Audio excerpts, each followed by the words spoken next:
ಪುಟ್ಸಾಮಯ್ಯನವರು, doctor Rajkumar ಅಣ್ಣ ಅವರ ತಂದೆ ಅಲ್ಲಿ ಕೆಲಸ ಮಾಡ್ತಿದ್ದಂಥ ಸಂದರ್ಭದಲ್ಲಿ ಕೆ ಹಿರಣ್ಣಯ್ಯನವರು ಕೂಡ ಗುಬ್ಬಿ ಕಂಪನಿಯಲ್ಲಿ ಕೆಲಸ ಮಾಡ್ತಾ ಇದ್ರು.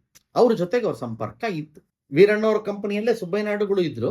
ನಂತರದಲ್ಲಿ ಅವರು ನಾಗೇಂದ್ರ ರಾಯರು ಸೇರಿ ಒಂದು ಕಂಪನಿ ಮಾಡಿದ್ರು.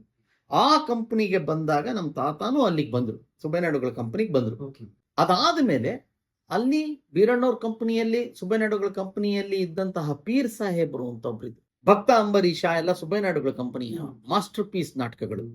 ಅಲ್ಲಿಗೆ ನಮ್ಮ ತಾತ ಹೋದ್ರು, ಪೀರ್ ಸಾಹೇಬ್ರ ಕಂಪನಿ. ಅಷ್ಟೊತ್ತಿಗೆ ರಾಜ್ಕುಮಾರ್ ಅವರು ಅಂದ್ರೆ ಅಣ್ಣ ಅವರು ಗುಬ್ಬಿ ಕಂಪನಿಯಲ್ಲಿ ದೊಡ್ಡ ಹೆಸರು, ಅಂದ್ರೆ ರಂಗಭೂಮಿಯಲ್ಲಿ ಹೆಸರು ಮಾಡಿದ್ರು. ಅವರು ಸುಬ್ಬಯ್ಯನಾಯ್ಡುಗಳ ಕಂಪನಿಗೆ ಬಂದ್ರು. ಅಣ್ಣ ಅವರು ಶಾರದಮ್ಮ, ಅಣ್ಣ ಅವರ ತಂಗಿ, ಅಕ್ಕ ಅಥವಾ ತಂಗಿ, ಅವರು ಪುಟ್ಸಮ್ಮಯ್ಯನವರು ಅಷ್ಟೊತ್ತಿಗೆ ವಯಸ್ಸಾಗಿತ್ತು. ನಂತರದಲ್ಲಿ ಬಂದಂತಹ ಅಣ್ಣ ಅವರು, ಶಾರದಮ್ಮನವರು ಎಲ್ಲ ಸೌಮ್ಯ ಪಾತ್ರಗಳು, ಹೀರೋ ಪಾತ್ರಗಳ ರಂಗಭೂಮಿಯ ಮೇಲೆ ತುಂಬಾ ಅದ್ಭುತವಾಗಿ ಇವರು ಬೆಳೆಯಕ್ಕೆ ಶುರುವಾದ. ಸುಬ್ಬಯ್ಯನಾಯ್ಡುಗಳ ಕಂಪನಿಗೆ ಬರೋ ಅಷ್ಟೊತ್ತಿಗೆ ಸುಬ್ಬಯ್ಯನಾಯ್ಡುಗಳಷ್ಟೇ ಸಮಾನವಾಗಿ ಬೆಳೆದುಬಿಟ್ರು ರಾಜ್ಕುಮಾರ್ ಅವರು.